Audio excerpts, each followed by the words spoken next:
Hey guys, তো কেমন আছো সবাই? আশা করছি অনেক অনেক ভালো। আমিও ভালো আছি। ছোট্ট একটা নতুন ভিডিওতে সবাইকে স্বাগত। জিনিসটা দেখে অনেকে চিনতে পারছো না, আবার অনেকেই কিন্তু জানো এটা কি। তাই চলো আমি তোমাদেরকে বলি। এটা কিছুদিন আগে যে অনলাইনে আমি জিনিসটা নিয়েছিলাম, খালবারটা বলে। এতে কিন্তু চাটনি, সমস্ত ধরনের টক কিছু মাখা, কুল, আচার আচার বানানো, তারপরে চালতা মাখা বা ভর্তা বানানো, এগুলো কিন্তু খুব সহজেই এটার মধ্যে বানিয়ে নেওয়া যায়। তাই চলো সেটাই আমি কি করে বানাবো, আর এটা কী করে আমি ব্যবহারের উপযোগী বানাবো সেটাই তোমাদের সঙ্গে শেয়ার করব।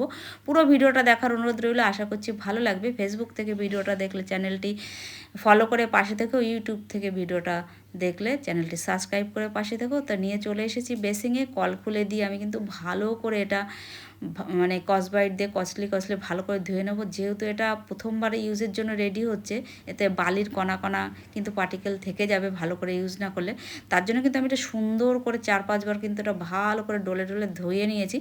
এবার আমি কিছুটা পরিমাণে এখানে চাল ভিজিয়ে রেখেছিলাম, আতপ চাল। তোমরা চাইলে শুকনোও করে নিতে পারো, কিন্তু ভেজা হলে খুবই সুবিধা হয়। চালগুলো দিয়ে কিন্তু এটা এখন আমি বেটে নেবো। তাহলে চালগুলো বাটলে কী হবে, এর সঙ্গে বালির যত রকমের কণা আছে, ধুলো, সমস্ত এই চালের সঙ্গে কিন্তু মিক্স হয়ে যাবে। তাই চলো, আমার কিন্তু একদম চালটা বাটা হয়ে গেছে। দেখেছো, একদম মিহি হয়ে গেছে চালটা। এতে কিন্তু এরকম করে সমস্ত জিনিস, অল্প মশলা সমস্ত কিন্তু এটা বেটে নিতে পারবে।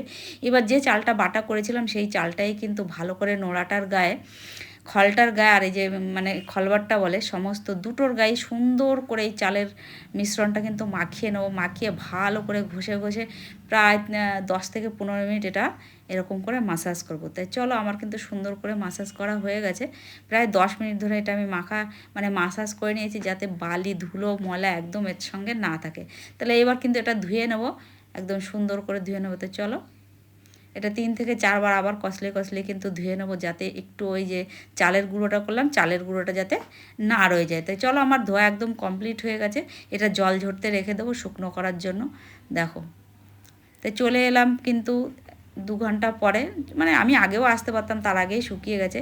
এবার সামান্য একটু হলুদ আর তেল দিয়ে এটা মেখে নেব, যাতে অরিজিনাল কালো কালারটা বোঝা যায় আর দেখতে খুব ভালো লাগে। হ্যাঁ, দেখো আমার কিন্তু পুরো ইয়ের গায়ে তেল আর হলুদ সুন্দর করে মাখিয়ে নিলাম। কালারটা দেখো কি সুন্দর এসেছে। এবার কিন্তু একটা টিস্যু পেপারের সাহায্যে কিছুক্ষণ এটা রেখে দেবো। 6 ঘন্টাও রাখতে পারো, বা সারা রাত রাখলেও অসুবিধে নেই। আমি 4-5 ঘন্টা রেখেছিলাম। যাই হোক, এবার কিন্তু একটা সাদা টিস্যু দিয়ে আমি কিন্তু এটা মুছে নেবো। এর গায়ে অতটা বোঝা যাচ্ছে না, টিস্যুটা দেখো পুরো বোঝা যাচ্ছে। তাই চলো, আমার কিন্তু সুন্দর করে পরিষ্কার করে নেওয়া হয়েছে। এটা রেস্টে রাখবো। চলো, এটা কিন্তু এবার ব্যালকনিতে রেখে দেবো একদম শুকিয়ে যাওয়ার জন্য। দেখো একদম কিন্তু শুকিয়ে খটখটে হয়ে গেছে, আর এটা কিন্তু ব্যবহার করার একদম উপযোগী হয়ে গেছে। তাই চলো, ভিডিওটা যদি ভালো লাগে লাইক, শেয়ার, কমেন্ট, পাশে থাকার অনুরোধ রইল। আজকের মতন এইটুকুই, দেখা হচ্ছে নেক্সট ভিডিওতে। ভালো থেকো, টাটা।